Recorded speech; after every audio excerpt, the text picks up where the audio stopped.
जी ने मुझे एक बात बोली, इसलिए मैं दो बातें बोलकर शुरू करना चाहता हूं। और ये दो बातें इसलिए क्योंकि जरूरी है, हम लोग गलत भटक रहे हैं। ये जो पीला वस्त्र, बाबा का वस्त्र, इसके कई ठेकेदार पैदा हो गए। ये वस्त्र एक्चुअल में जिनको चाहिए होता था उनको नहीं मिलता है। ये पता लगा कि वस्त्र से काम बनते हैं, तो लोग जा जाकर भाई जी हमें वस्त्र दे दो, हमें वस्त्र दे दो, और वस्त्र लेकर आ गए, वहां से अपनी अलमारी में रख दिया। अब वो दुनिया को बांट रहे हैं ये कह के कि मेरे पास वस्त्र है मैं दूंगा। लोग क्या कर रहे हैं, भाई साहब आपके पास में वस्त्र है, अब वो आपको भगवान मानने लगे। वस्त्र की वैल्यू कम हो गई, देने वाली की वैल्यू ज्यादा हो गई। What is this? वो काम नहीं करेगा। आप भ्रम में हो, वो काम नहीं करेगा। आपको दरकार है तभी वो वस्त्र लेकर आओ वहां से। उस वस्त्र की महिमा को कम मत करो। उस वस्त्र में क्या है आपको नहीं पता है। कम से कम 10 लोगों को मैं खड़े कर सकता हूं जो खत्म थे, ऑलमोस्ट डेड थे, और जिनको डिक्लेयर कर दिया था प्रभु डॉक्टरों ने कि इम्पॉसिबल है इनका बचना। उनको खड़ा किया है इस वस्त्र ने।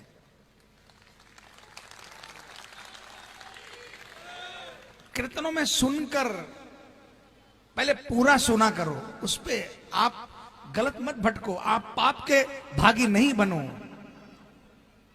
आप सोचते हो कि मैंने इसको वस्त्र दे दिया, मैंने दिया मैंने दिया मैंने दिया, जिसको दिया बेचारा वो भी रह गया, उसका भी काम नहीं बना।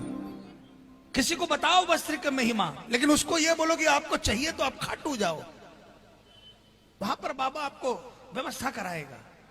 और एक बात और बोल रहा हूं, ये जो निशानों के बारे में बोलते हैं, बहुत सिंपल सॉल्यूशन है।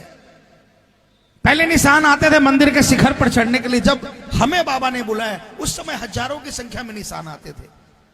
हमें मौका मिला, कृपा हुई, डायरेक्ट निशान बाबा के शिखर पर चढ़ाने का मौका कई सालों तक मिला। लेकिन अब लाखों की संख्या में जिसको मर्जी निशान उठाना गलत नहीं है। निशान के संग आपकी आस्था जुड़ी है, गलत नहीं है, लेकिन उस निशान का एक सिस्टम होता है। हाथ धोया नहीं आपने और निशान खरीद लिया। जो निशान बेच रहा है वो बीड़ी पीकर, एक हाथ से बीड़ी पी रहा, दूसरे हाथ से निशान। हम लोग कभी भी निशान कभी खरीद कर निशान नहीं चढ़ाते। आज जितने बरस से भी 33, ये 34वां साल होगा अगर मैं जिंदा रहा तो, 33 साल तक बाबा ने निशान चढ़ाया। हमने कभी भी निशान खरीद कर नहीं चढ़ाया।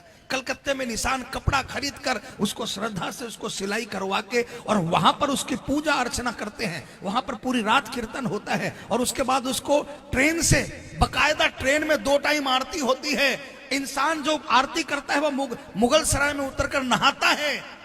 नहाकर उसके बाद में चाहे कितनी ठंड हो, और शाम को भी नहाकर वो आरती करता है। 2 टाइम आरती होती है, पूरे गाड़ी के अंदर में प्रसाद बंटता है, वो निशानों की पूजा होती है। फिर वो रिंगस में निशान उतरते हैं, निशानों की वहां पूजा होती है। एक निशान रिंगस मंदिर में पहले चढ़ता है, उसके बाद श्रद्धा के साथ निशान उठता है, और निशान के बीच में कोई छुआछूत नहीं होता है प्रेमियों।